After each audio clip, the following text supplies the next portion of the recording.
Welcome to the Bookers Alliance podcast, where we hold the pencil and the pencil is power. Coming at you right now is your host, Marky Mark, along with the man, the myth, the legend, Frank Donaldson. Join us as we discuss the ever-changing landscape of professional wrestling. So hang on tight, you jabronis, and enjoy the ride. Hey, welcome in, everybody. Thank you for joining today's episode of the Bookers Alliance podcast. We got a barn burner for you today, don't we, Frank? Oh, yeah. It's time to go one-on-one with the great ones. Somebody let Rock in the building. Oh, yeah. We're going to do a little face-to-face, a little tete-a-tete, a little mano-y-mano. That's how it's all going to be today. I like that, mano-y-mano. There you go. So we're gonna talk about some face-to-face promos today. Talk about some kind of verbal battles, if you will. Verbal jousting. Yeah. Jousting with two oral pugilists, so to speak. This one's gonna go off track real fast. Yeah. There you go. All right, so let's talk about kind of what the inspiration was for this topic, and we want to kind of just slow down for a minute and recap what we saw on Monday Night Raw that happened between Seth Rollins and CM Punk. Yep. Just a battle of wits, a battle of verbal physicality, if you will. Mm-hmm. But it had to happen. It's been boiling. We've been watching this kind of just the heat kind of rise on the tension between these two guys. And then all of a sudden, CM Punk decides he's going to be the newest Raw superstar. All right. And that didn't set well with somebody. No, I mean, supposedly the face of the brand. I mean, we were on Monday Night Rollins, weren't we? We were. If he's going to be the face of the brand, then if anybody would come out to speak out about it, it should be him. But I mean, like you said, that's been brewing for years, actually. I mean, yeah. There's been sparring back and forth over social media, in the dirt sheets. They've been mentioning each other, alluding to this for a while.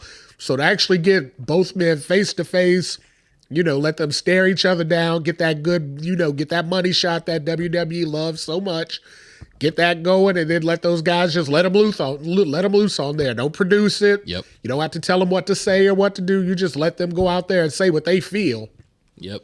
And so when Adam Pearce got CM Punk to shake that hand and agree to be the Raw superstar, immediately, as soon as that happened, I said out loud, I sat up in my bed and I said, "Give me Rollins." Oh, yeah. Give me Rollins. Let me hear that music hit. And Jessica, my wife, she was like, "Really? This is really going to happen?" Yeah. And I was like, "Absolutely." You had to know it was coming. Up to that point, we hadn't seen anything with Rollins. Yep. There wasn't any real plan set for him for the night, but you knew he was in the building. Yep. So there was no way they were going to pass up that opportunity now that CM Punk's official, Yep. for one. And for two, up to that point, Punk hadn't said Rollins' name. He'd mentioned him. He mentioned him. He talked about, you're not, that one guy, and not everybody's welcome in, and he's not even the man in his house, and everything to point in that direction. But there wasn't a name drop yet. Yep. At that last night was the first time Punk said Rollins' name. So at that point, he called him out. Yep. And I mean, Rollins showed up to the challenge. He didn't shy away from it. He didn't,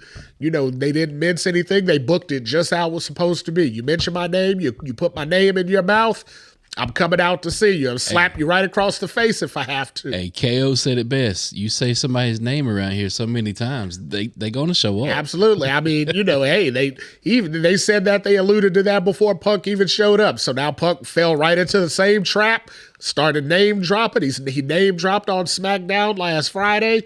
Well, he did that after nobody was, when nobody had a chance to come out there and confront him. He came out there and did it again on Monday, and he got confronted by the world heavyweight champion. Yeah, so when he came out, they played this thing perfect. When he came out, we've known Seth as the visionary, the revolutionary, the Joker-esque character. When he walked out, that was not Seth Rollins. That was Kobe Lopez. Yeah. He was serious. Yeah. So, he did his little pose at the start of the ramp, but he didn't play to the crowd, sing my song, and he didn't dance around and, orchestrate and all that stuff. He got in the ring and he got straight to business. Yeah, he got in the ring and they just stood there, and the crowd, you could feel it. You could cut it with a knife, as Gorilla Monsoon would say. It was palpable. You could feel the tension, and in that moment, my wife looked at me and she's like, "Are they going to say anything?" And I'm like, "They don't have to." Not for that.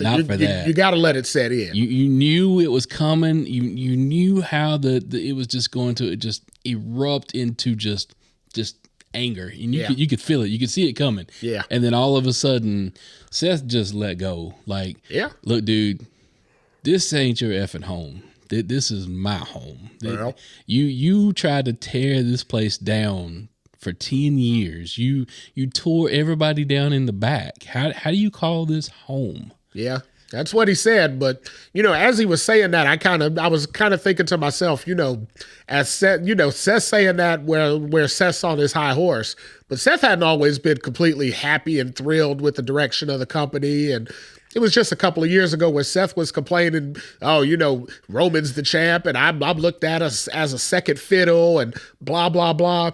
Let's keep it honest. Let's keep it 100, as the young timers say here. At the end of the day, where the pecking order stands, even though they're all separate shows, Seth's still second fiddle. Yeah. So what Seth should appreciate, what I don't think he does, but hopefully after he hears this podcast, which he will, maybe he'll take a step back and look at, CM Punk paved the way for what Seth Rollins is going through right now. So when he says this isn't CM Punk's home, hell, that's just his home. He lives upstairs in the back room right now. This has been his home because Seth's blazing the same path CM Punk went down. CM Punk said back and forth, up and down to anybody who would listen, oh, they think John Cena's the man. John Cena's face is on the video games. His head's on the posters. They promote everything with John Cena. Well, what about me? I'm the hardest worker in this business. I'm the hardest worker in this company. I'm the best in the world, but yet they lean to John Cena. Didn't we just hear Seth Rollins say these exact same words? He's the best worker and he's the number 2 guy. But yet the company still leads to Roman Reigns.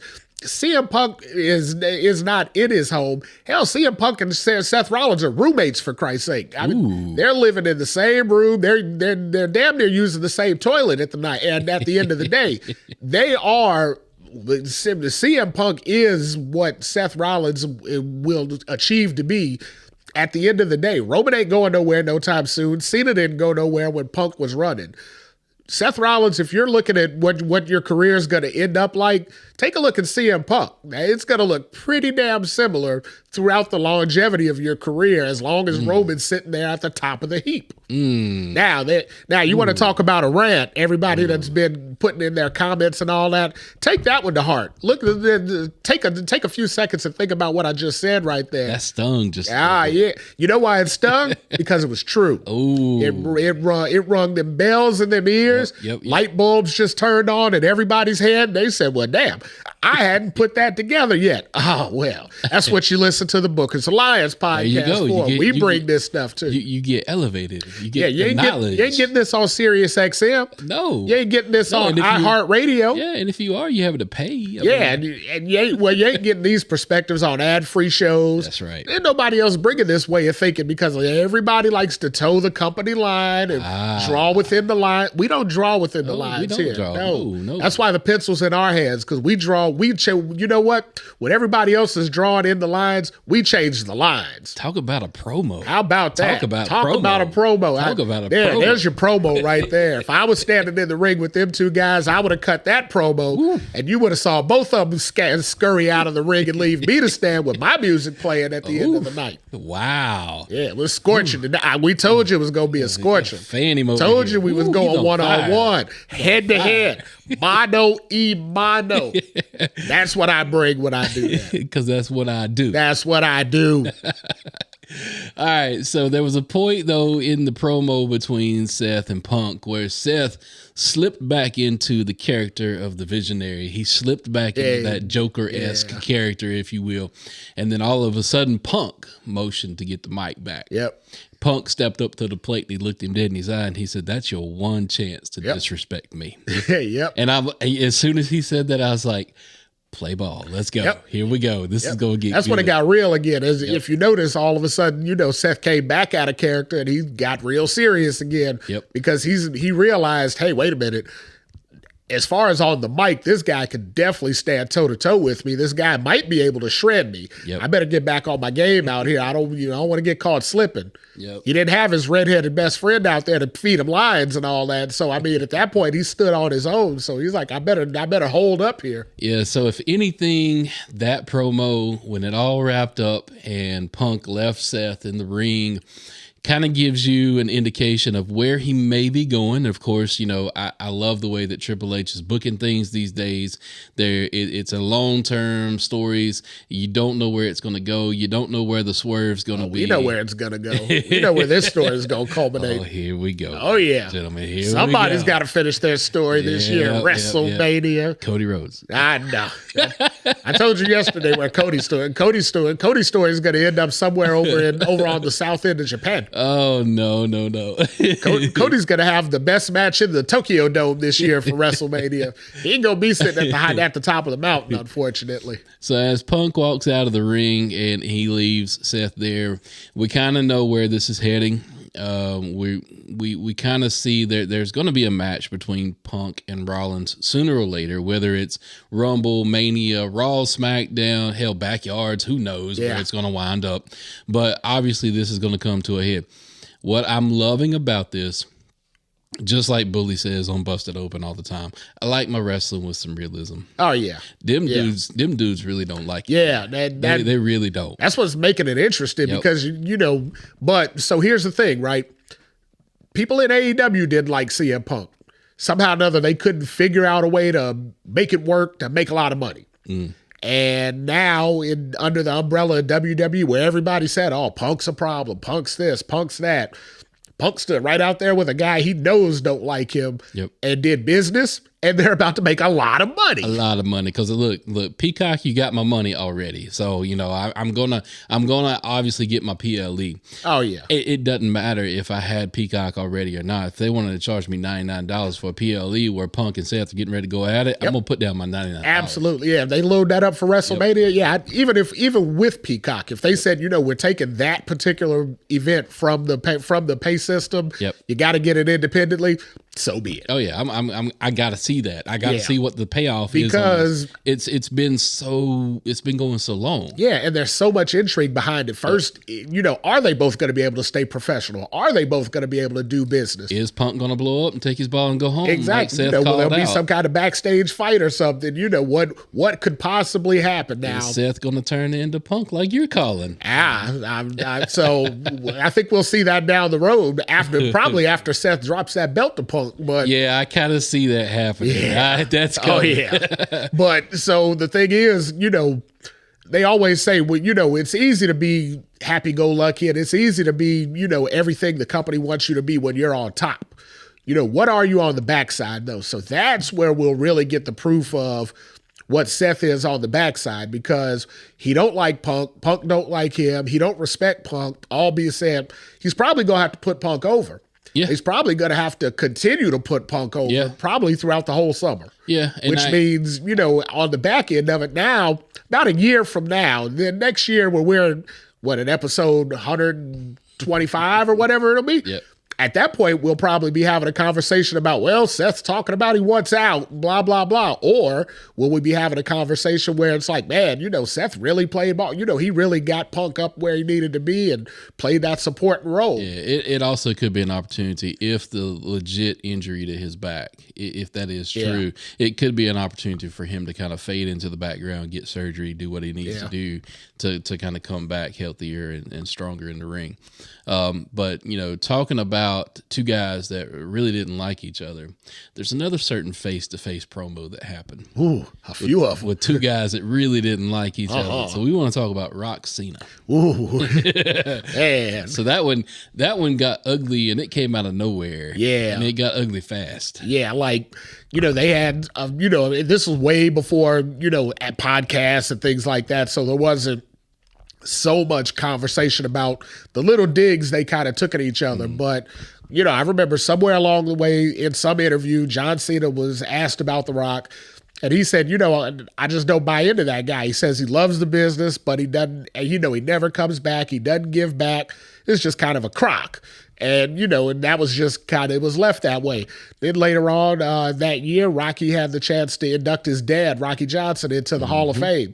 And he kind of just threw a dig out there. He said, there weren't a lot of viewers for such and such when I did this, and more viewers than how many people watched the Marine, and and then he kind of gave a wink and a nod. John Cena had one of those woo kind of faces on there. And it's like, okay, that was fun. That was cute.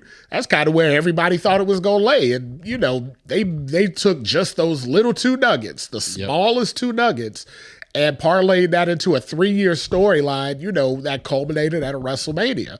But, yeah, the road to get there, I mean, can you remember some of the stuff? Remember, Rock was doing most of his promos from home. So it didn't like he was always face-to-face. It was the first promo battle, if you will, that kind of leveraged the use of social media. Yep.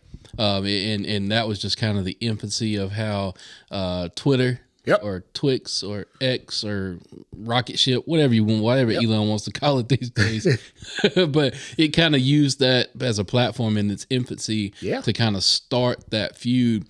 And admittedly, looking back on it, now we know some of the truths behind it because Cena has told his truth, The Rock has told his truth. Cena was like, look, I said what I said to get what I got. Yeah. And I didn't make any bones or apologies about it then, but I do apologize for it now. Well, because now he's in that same position where the wrestlers are calling him out. Just like you said about Seth and Punk. Well, it's like they say about everything. Those who don't know their history are doomed to repeat it. So when these guys do these things, they do it out of emotion. They do it out of passion. Mm-hmm. Seth doesn't dislike CM Punk because he hates him as a man. They barely interacted with each other when they had, when Seth started in WWE.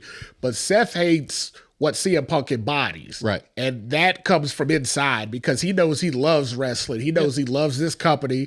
So he passionately wants to defend it. But realistically or logically, when you sit back and look at it, if Seth were to, just sit back and relax, take all emotion away, strip it all down, and just look at Punk's stance for what it was, I feel like he would say, my God, I'm wandering down this same path here. CM Punk was the visionary. CM Punk was the prophet. And that's Cena Rock. I mean, that was Cena was, preaching at him for everything that The Rock had became. And then ultimately Cena has become that. All the way down. And whether or not, Cena comes back more than The Rock, but at the same time, it doesn't matter how you spin it, how you look at it, how many times you stand in the middle of the ring and you say that I'm home. It doesn't matter. You went to Hollywood. That's where you playing ball at now. And exactly. And Cena's 10 years younger than Rock, so it is going to be a little bit easier for him to come back than it will be for Rock now. And as a wrestling fan, okay, cool. I'm cool with whatever they're doing because even in Hollywood, look, pro wrestling is being represented in Hollywood. Yeah, absolutely. I mean, everybody knows Rock and Cena from where? WWE. Batista and I mean, there's a lot of guys that transitioned over that blew up, and it's like, hey, apparently the Iron Claw is coming out. Looks like MJF's in that. So, we'll be able to see him in a wrestling role here real soon on the big screen. Yeah, but that promo within itself, though, when it got going, it got real interesting. And like you said, some of the digs. Do you remember when Rock had the promo written on his wrist and Cena called him out for it? So Cena was, look, I'll go on record. Cena was dirty for that. Yeah, he went low on that one. That was And I mean, don't get me wrong. Up to that point, I saw scribbles on Rock's hand too. I saw markings on his wrist, but I didn't know what it was. And you didn't, and as a wrestling fan, you didn't care. Until it got until you expose it. Yeah, when you pull that curtain back, and then you're like, dude, you can't even remember, you're a Hollywood actor. You can't remember 5 lines to come out here and say. Now you're looking at The Rock like, wait a minute. You were the greatest talker in all the wrestling for a period of time. Now you're scribbling stuff on your arm. What the? And we don't scribble nothing for these podcasts on our arm over here. I mean, Thank God you have some notes to help keep us in track. But I mean, as far as everything we give you guys here, it's straight off the dome. I mean, we maybe prep 10 minutes before every show. If that. We come up with a basic topic and all right, here's some kind of outline, and then you say something along the lines, oh hell, let's just wing it. Now, next thing you know, and I'm sitting over here like, SpaghettiOs, but it all works out in the end. It always works out in the end. But let's talk about that promo segueing into the next one. Obviously, Cena is kind of a master on the mic, so he's in our next one that we want to talk about. But that was Cena and Roman Reigns, our tribal chief. Way before he was the tribal chief. Before he became the tribal chief. This is when he was supposed to be the big dog. This is when he got eviscerated. Oh yeah. So I mean.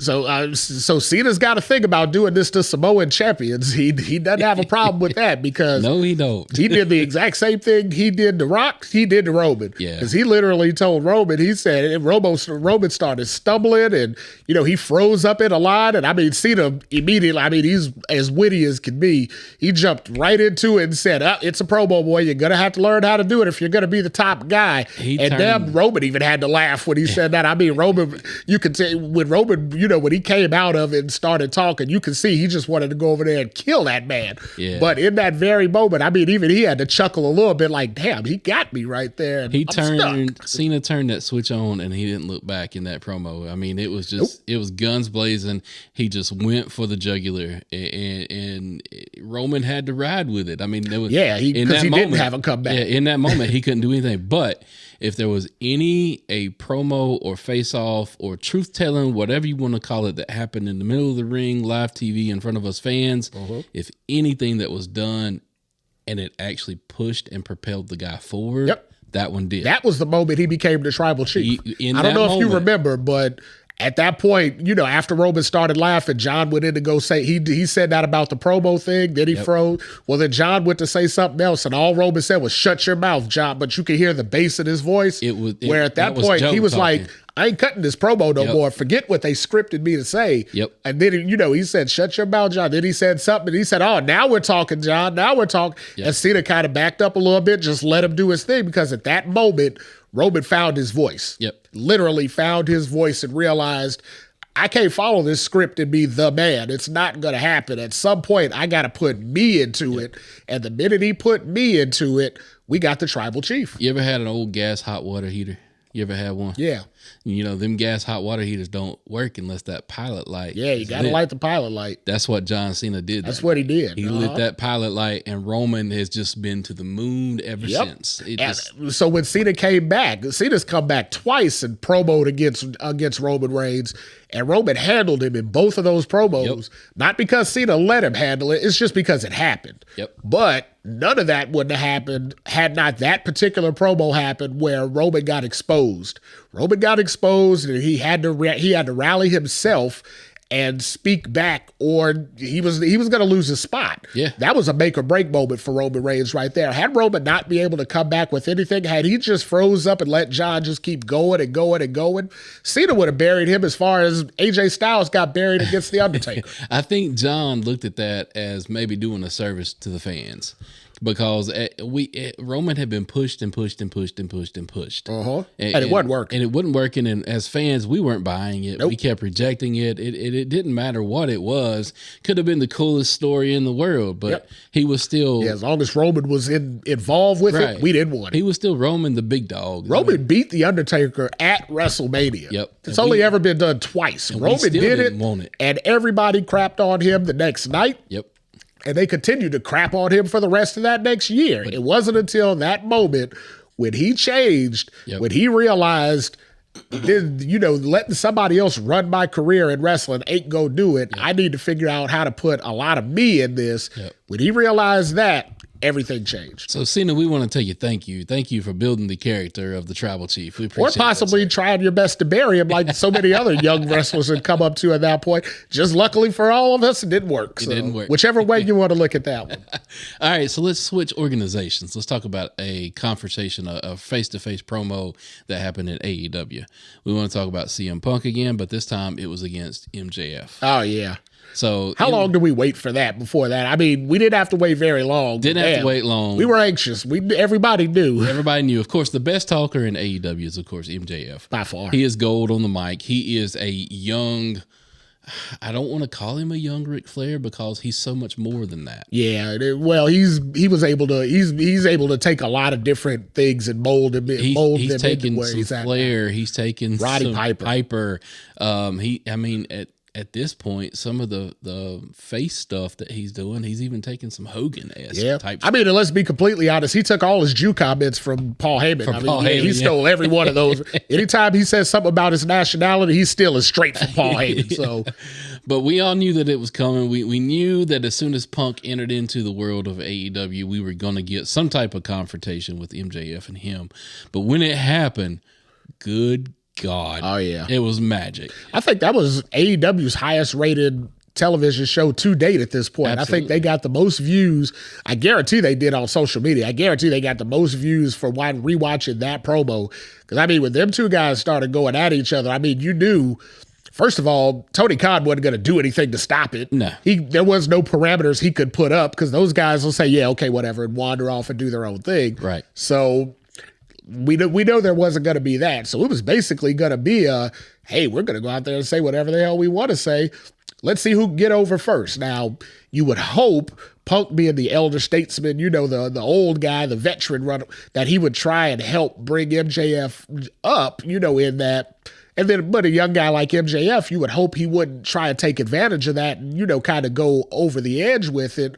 Because now you got, the same situation we just talked about with Rock and Cena and everybody else where a couple of guys don't like each other. Now all of a sudden it goes off the rails and all hell breaks loose. But see, MJF's character, when he was in that role against Punk was hey, I'm happy to be here. I love everybody. I'm happy to be back in the sport of professional wrestling. Mm-hmm. MJF he was running that gimmick where he was like, I'm a madman. I'm going to say what I want because I need all the advantage that I can get.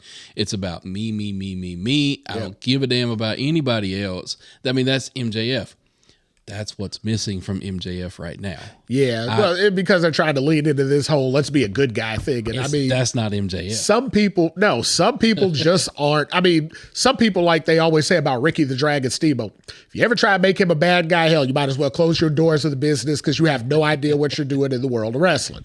It's not going to work. Ricky the Dragon Steamboat, with his look, his build, his attitude, all of that screams babyface like no other. Well, Sting the same way. The bleach blonde Sting. The bleach blonde Sting, definitely. You try to make him a bad guy. You couldn't do it. Right. At this point, you're spinning your wheels in in the biggest track of mud you can find yourself. You ain't getting no traction on that. It ain't gonna happen. Even when he went from the blonde hair to the brown, longer hair. But he was still the surfer Sting with the makeup and the darker colors. He was still babyface. I mean, even when they tried to return Austin heel, at WrestleMania, what was that? WrestleMania 19, I think 17. Yeah, WrestleMania 17 when they tried to turn Austin heel. At that point, nobody wanted to boo him. Okay, nobody wants to boo a Ricky Steamboat. Nobody wants to boo a Sting. Everybody wants to boo MJF, though. He's a jackass. I mean, that's his gimmick. But now he's gotten so far over, it's almost like he can't be a heel. He can't, but he's going to have to screw up somebody else's story in order for him to become a heel again. Well, he could be the devil. I mean, so he could be if he turns out to be the devil. So here's the thing, because that'll be awful. Screw over Adam Cole. Yeah, so because that'll be horrible, it'll be awful. It'll be like the most predictable thing ever. I think the people would turn on him just because they'll be like, ugh.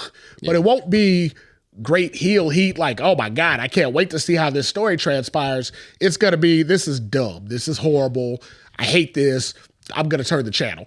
I don't want that to happen. And I don't think he's going to be the devil. That's nowhere near my prediction, just to put that out there. But that would turn him heel again. That would make people hate him again, but it would make them hate him in the wrong way. The arrogant prick, that was the MJF that I liked. Yeah. Because that was the that's the MJF that's real. That's the real MJF. This whole fake kangaroo kick, double clothesline crap. I get it. The fans bought into it, whatever.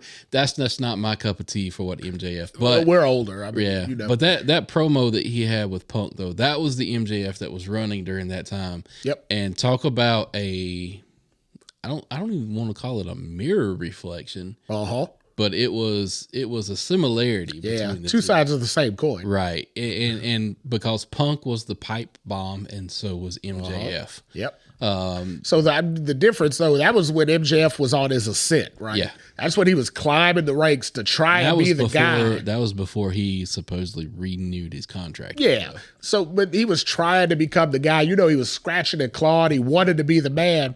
Now he's been the man for close to a year, and he's wandering into complacency to whereas he's not trying to, mix up his gimmick anymore. He's just playing to what the fans like. Like you said, the kangaroo nonsense, fans, but the IWC pops for it. He's like, let me do some more of that. I'll lead into that. The double clothesline thing. Oh, people cheer for that. Well, let me keep doing it. He's not as wild as some of the other wrestlers in AEW, but to a point, he's becoming a spot monkey right now. And that's not the MJF that we know and love. We want to see MJF on the mic, ripping you apart, letting everybody have it. The wrestling part, when MJF was at his best, remember, I was questioning if he could even go in the ring because he wasn't a in the ring guy. His power, his mantra was on the mic. What he did in the ring was like complimentary to it. Now, I don't know what he is. Because he's not the best worker in the ring. He has shown a lot of great stuff in the ring, so he is a good worker, but he's not the greatest worker in the ring. And hell, he's not really talking anymore. So what is he now? Why is he the top guy? What makes him the top guy in AEW? Is it because they don't have anybody else? Is it because, the two biggest stars that they've had in their entire company are now the two biggest stars in all of wrestling on the biggest platform of all of wrestling? Is it because of the contract that he signed? Could it be the contract? There's so many if ands and why nots and whatevers, but point of the matter is, in that particular promo, MJF shined. He showed he should be the man, and he got the reward of it. All right, so we've got to transition because you've used the key words there, and we're not talking about Becky Lynch. We're talking about the man, and this is to be the man, you got to beat the man. Yeah. We got to transition into one of the best promoters out there, which has ever walked the aisle. And styling and profiling and limousine riding and jet flying, kiss stealing, wheeling, dealing, son of a gun. All right. Talking about the Nature Boy and his woo off. All right. With Jay Lethal. Jay Lethal. My goodness. You want to talk? That was promo gold. That was amazing. And I feel like 5 minutes before that promo happened, they were probably like, why? So I'm sure somebody in the back was like, what the hell are we doing? Hell, they were in the back drinking before that promo. They're like, we're about to waste 10 minutes of TV time, but somebody else is like, we don't have nothing better. Why not? Hell with it. Let's just run something. We got to fill this segment. And next thing you know, TNA probably had their most downloaded moment of all time. And in that moment, off of something that was what the hell? So if you don't know what we're talking about, go on YouTube, just search woo off. That's all you got to do. Jay Lethal, Ric Flair. Jay Lethal, Ric Flair. Goodness. So basically, these two dudes. This is back when Jay Lethal wasn't running, his gimmick that he's running now. He was Black Machismo. He was Black Machismo. Oh yeah, where he was impersonating the Macho Man. Impersonating the Macho Man, and somehow or another, in his quest to impersonate the Macho Man, he decided to impersonate Ric Flair one night. And everybody's done a Ric Flair at some point in time. Everybody's wooed. Everybody's like you just did right there. Everybody's done the lines and whatnot. Yep. I don't think anybody's ever done it with the fervor that Jay Lethal did it that day. No. Even Ric Flair was stunned watching it happen. He had Rick out of sorts sit there watching it because he was like, what the? Rick's yelling at him. Nobody does me but me. And Rick was getting ready to elbow his sports jacket and pants again. Oh, hell, he did that. He elbowed that. He threw his shoes. And I don't know if you remember, he took his shoes off and chucked them up the ramp to Jay. Jay took his shoes off and chucked them back to Rick. I said, well, damn. damn, are they going to wear each other's shoes out of there? Or how's this going to work out? Rick did everything but take his Rolex off out there that night. But what Jay did, though, honestly, in that promo, he proved who he was. Oh, yeah. He was like, oh, y'all don't think I can hang with the big boys on the mic? Yeah. Here we go. I'm like, and it might be silly as hell, but I'm going to hang with Ric Flair on the mic. Not only did he hang with him, he gave him his own gimmick, and he gave it to him at his level. Yep. I mean, he wasn't, it didn't like Rick was owning him out there doing it. Everything that Rick did, Jay didn't just repeat in a Ric Flair voice. I mean, Jay pulled all the old tricks out the book of Ric Flair. Slapping the shoulder. Yeah, and he gave it all back to him, and then Rick was like stunned. Rick's like, my God, this kid's got everything I do. He's got my whole damn gimmick down. And if you know anything about Ric Flair, he lives the gimmick. Yep. So at some point in time, Rick didn't love that. Rick was like, wait a minute, this young guy is going to be the new me. Hell, I got to do something about this. But if anything that showed you, though, was how much of a student of the game that Jay really was. Because first off, just impersonating Randy like he was impersonating him. I mean, he had the vocals down. He had the mannerisms down. I mean, he was walking around with the same gimmick. Remember, SoCal Val was Elizabeth. Yep. And he would even Miss Elizabeth. I mean, Val. SoCal Val. Hold on a minute. Oh yeah, SoCal Val. Yeah. Wow. Yeah, you had to flash back on that. Let that sink back in. Okay, now we can continue. Okay. All right, keep it in line. Keep it in line. Got to bring me back. You can't mention your wife in the same episode that you mentioned SoCal Valley and have that pause. Hey, I'm sorry. She'll be listening to this too, so this will come back at some point in time. You guys will hear the remnants of this in a couple of weeks, so we'll keep you abreast on how this story unfolds. Yeah, I will start off the episode like, y'all, can I come in and bring in a ringside seat? There you go. Either that, or he might have some a piece of steak across his eye or something along those lines. We'll figure out how it goes out. I'll keep it. We'll post pictures if we get that. So that's just some of the promos that we've talked about. There's been many other promos throughout the years with many other guys and ladies of the sport of professional wrestling that kind of just made you sit up and just recognize and pay attention and go, oh, that was good. Oh, that was good. Because honestly, that was hot. Honestly, in this sport, it's sometimes not even the match that makes you appreciate what's going on. It's the build-up. Yeah, a lot of times the match doesn't pay off nowhere near what the build-up is. But the build-up is. I mean, what do they always say? Jim Ross always says your steak got to have a lot of sizzle with it. So a lot of times, hey, give me the sizzle. Give me all the sizzle you can give me. The steak's only gonna last for a minute, but damn, when you're cooking it, takes you a whole lot longer to cook a good steak than it does to eat it. So Hunter, we know you're out there listening, man. We at the steakhouse right now. Oh, yeah. We sitting at the table. We putting our order in right now. We got our order in, and we ready for the salad. I'm ready for the steak, the baked potato, and the dessert. Like a 21-ounce porterhouse right now. So you with all the sides, all the fixings. So load us up. Hunter, cook in the kitchen, buddy. There you cook go. In the load kitchen. us up. Let him cook. Let him cook. All right. So that's our take on some promos that we've liked in the past. Drop us a line out on our social media platforms. Let us know what you think. What's some promos that you liked in the past, and we appreciate you guys listening to today's episode. And with that, everybody, we bid you adieu. Cook 'em up. Today's podcast was produced by SBP. You can find our podcast on all major podcast platforms. Also connect with us on our social media accounts. Search for The Bookers Alliance on Facebook, Twitter, and Instagram.